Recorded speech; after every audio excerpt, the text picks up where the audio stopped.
He took the state budget process and abused it, and used it to get an amendment that doesn't pass muster under the Constitution. Attorney Eric Wong referring to Brooklyn State Senator Simcha Felder, who threw state budget negotiations into chaos, held up passage until he got an amendment to lower the bar on the amount of secular education required for yeshiva students. Well, it creates a carve-out that specifically targets the ultra-Orthodox Jewish schools. It has an improper legislative purpose. Huang represents Yafed, Young Advocates for Fair Education, which has waged an intense battle to make sure that yeshivas give their students instruction in English, math, and other state-mandated subjects.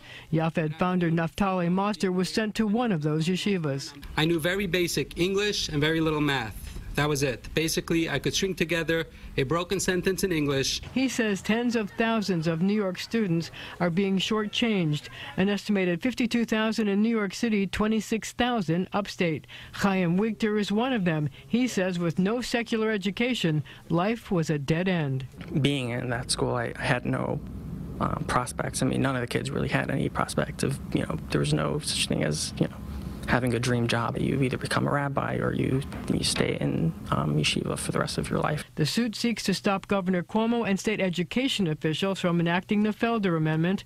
A Cuomo spokesman saying the law sought to balance the unique needs of yeshivas with the high educational standards we require for every New York student, and we remain committed to achieving that balance. For too long, lawmakers have turned a blind eye to this issue and allowed ultra-Orthodox leaders to run their schools with impunity.